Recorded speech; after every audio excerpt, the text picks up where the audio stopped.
سلیقے والی تو وہ ہوٹل کی چھوکریاں ہیں جن کے ہر وقت گن گاتے ہیں۔ یہ تقریر سن کر طبیعت الٹ گئی۔ قاسم کا دل چاہا کہ پیالی الٹ دے، بہت غصہ آیا۔ پھر دل میں سوچا کہ ہندوستان کی لڑکیاں شادی کے بعد جب بیوی بنتی ہیں تو ایسے ہی ہو جاتی ہیں۔ اصل میں وہ بیوی کو غصہ نہیں دلانا چاہتا تھا۔ اپنے غصے پہ اس قاسم نے قابو پایا، کیونکہ وہ جانتا تھا کہ گھر میں اپنی ماں سے یہ لڑکیاں ایسی ہی باتیں سنتی ہیں تو کچھ تو طنزاً اپنے خاوندوں کو ایسے جواب دیتی ہیں، مگر بعض اس قسم کی بکواس مسلسل کرتی ہیں۔ جانے سے پہلے بیوی کو تاکید کی کہ بچے کی ٹانگیں نیم کے پانی سے دھو دے تاکہ اس کی پھنسیاں جو ہیں وہ ختم ہو جائیں، نیم زخموں کے لیے اچھی ہوتی ہے، اور ساتھ ہی تاکید کی کہ تم موسمیوں کا جوس پیا کرو، یہ صحت کے لیے اچھا ہوتا ہے۔ بیوی سن کر یہ خوش ہوئی، اور ساتھ ہی بیوی نے کہا، اجی آپ کے لیے جو میں نے بادام منگوائے ہیں آج تو 10-20 لازمی لے جاؤ، ہاں یاد رکھیو دفتر میں بانٹ نہ دینا۔ قاسم خوش ہو گیا کہ موسمیوں کے رس اور باداموں نے بیوی کے مصنوعی غصے کو دور کر دیا۔ قاسم نے یہ حربے پڑوسی سے سیکھے تھے۔ چائے سے فارغ ہو کر سگریٹ سلگا کر دفتر جانے کے لیے وہ تیار ہو ہی رہا تھا کہ پھر وہی خواہش جاگی کہ کس کو الو کا پٹھا کہے۔ یہ خواہش سینے میں بوجھ بن رہی تھی۔ صحن میں رکھے بچے کے کموڈ پہ نظر پڑی تو غصہ آیا کہ یہ کیا بدتمیزی ہے۔ ابھی چائے تلے ہوئے انڈوں کا ذائقہ منہ میں تھا اور یہ سامنے رکھا نہ ضروری تھا۔ دل کیا غلام محمد کو الو کا پٹھا کہہ دے۔ آواز دی تو بیوی نے کہا وہ گوشت لینے گیا ہے۔ کیا کہنا ہے؟ کہا کچھ نہیں۔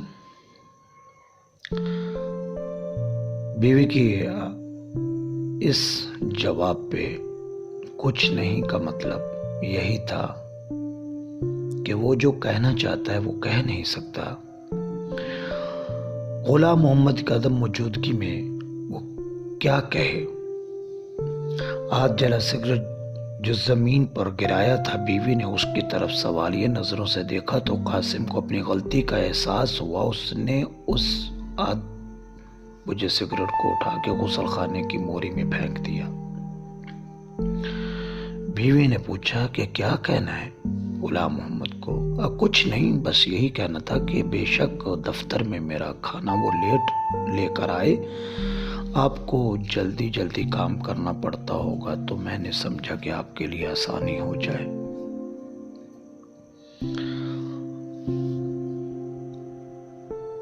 یہ کرنے کے بعد وہ بلا ارادہ صحن میں ٹہلنے لگا۔ تب تک بیوی ناشتہ کر چکی تھی اور قاسم کے ذہن میں یہی چل رہا تھا، یہ الو کا پٹھا، یہ میرے دل میں یہ خواہش کیوں پیدا ہوئی؟ بیوی نے پوچھا کیا سوچ رہے ہو؟ تو جی میں آیا بیوی کو بتا دوں، لیکن پھر ہی سوچا کہ کہیں مذاق نہ بن جائے، تو بیوی کو نہ بتایا۔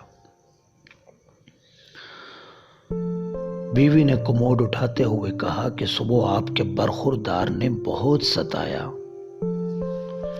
اس کی خواہش تھی کہ بستر خراب کرے، آخر لڑکا کس کا ہے؟ قاسم کو اس قسم کا مزاح پسند تھا۔ قاسم بولا میں تو اس طرح کبھی نہیں خراب کیا، یہ عادت اس کی اپنی ہے۔ اچھا میں چلتا ہوں، خدا حافظ۔ راستے میں قاسم جا رہا تھا، ایک داڑھی والے آدمی کو دیکھا، ایک ہاتھ میں کھلی شلوار تھامے دوسرے ہاتھ سے وہ صفائی کر رہا تھا۔ قاسم کا دل چاہا کہ اس کو الو کا پٹھا کہے، اور یہی الو کا پٹھا ہے، لیکن وہ فٹ پاتھ کے دوسری طرف تھا، یہ دوسرے فٹ پاتھ پہ تھا۔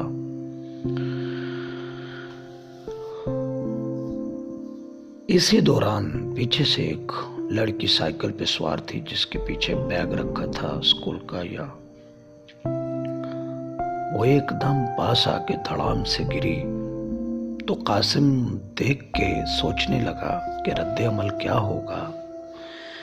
تھوڑا سا پاس گیا تو دیکھا کہ اس کی ساڑی کا پلو چین میں پھنسا ہوا ہے۔ اس کی مدد کی، سائیکل کا پچھلا حصہ اٹھا کے چکے کو گھمانے کی کوشش کی تو لڑکی کی ساڑی تھوڑا اور نیچے کھسک آئی، اور اس صورتحال نے لڑکی کو غصہ دلا دیا۔ وہ لال پیلی ہو گئی۔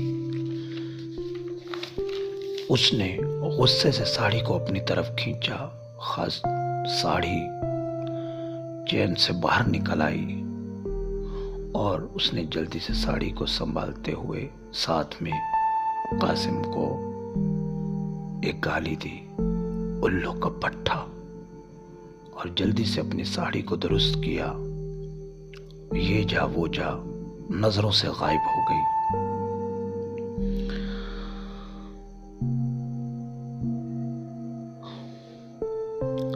گالی سن کر قاسم کو بہت برا لگا، لیکن پھر اس لڑکی کو دل میں معاف کر دیا، کیونکہ معاف کرنے کے سوا کوئی چارہ نہ تھا۔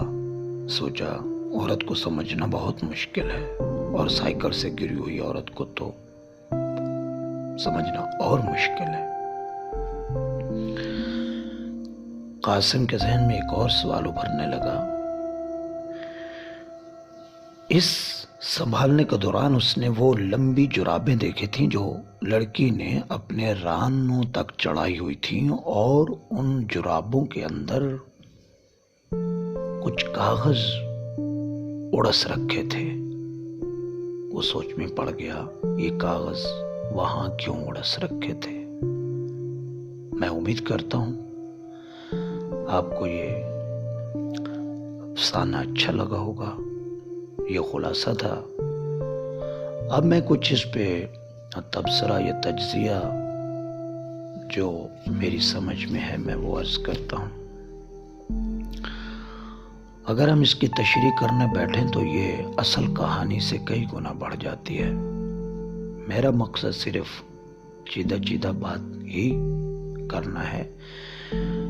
انسانی سوچ، خواہش، خود انسان، اس کی نفسیات ایک پردہ در پردہ سمندر ہے۔ ہو سکتا ہے کئی لوگوں کو یہ خواہش بےہودہ سے لگ رہی ہو، یہ کہانی، یہ افسانہ فضول لگ رہا ہو، لیکن منٹو نے نفسیات کے اس پہلو پہ روشنی ڈالی ہے جو بظاہراً فضول واہیات لگتے ہیں، لیکن ہمارے دل میں وہ خیال اٹھتے ہیں۔ بہت سے خیال تو ایسے ہیں جنہیں ہم بیان بھی نہیں کر سکتے ہیں، ہمارے پاس الفاظ نہیں ہوتے، یا معاشرے کا اتنا ڈر، دباؤ اور خوف ہوتا ہے کہ ہم وہ زبان پہ نہیں لا سکتے۔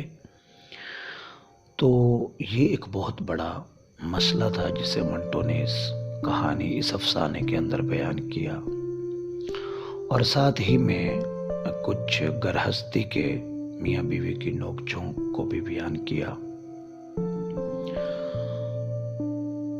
اور سب سے بڑی بات اس خاتون، اس لڑکی کی جس کی مدد کی اس کی ساڑی نکالنے میں، اور اس نے جو الو کا پٹھا کہا، حالانکہ اس کو شکریہ ادا کرنا چاہیے تھا، لیکن یہ بھی ایک الگ نفسیات ہے کہ ہر علاقے کی خواتین، ان کا ایک اپنا مزاج اور ماحول ہوتا ہے، اور ایسا ماحول جس کے اندر خاتون اور مرد کے دیکھنے ملنے پر ہزار قسم کی پابندیاں ہوں، یا شرم و حیا پر ضرورت سے زیادہ پہرے ہوں، تو ان کا نمایاں ہو جانا یہ بہت بڑا ایک خوف ہوتا ہے، ایک بہت بڑی بات ہوتی ہے۔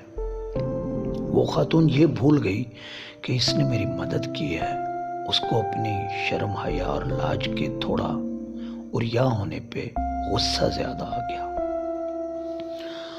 اور منٹو نے یہ صاف کہا ہے کہ خواتین کو سمجھنا اتنا آسان نہیں ہے، اور خواتین کے گھر میں جو بک بک، اس کو انہوں نے ایک تسلسل قرار دیا ہے تربیت کا، کہ بچیاں، لڑکیاں، خواتین جو گھروں میں سنتی ہیں بچپن سے لے کر جوانی تک، وہ اپنی نانی، دادی، اپنی امی کے الفاظ، انداز وہ لے کر باہر نکلتی ہے۔ تو یہ ایک چند نمایاں پہلو تھے، ویسے تو اس میں اور بہت ساری باتوں پہ، بہت سارے معاملات پہ باتیں ہو سکتی ہیں۔ اس میں نفاست کا بھی ذکر ہے، صفائی ستھرائی کا بھی ہے، بہت ساری چیزیں ہیں، لیکن میں سمجھتا ہوں یہ کافی ہے۔ اور میری خواہش ہے کہ ہم اپنے رائٹرز کو زندہ رکھیں، اس کو آگے شیئر کریں۔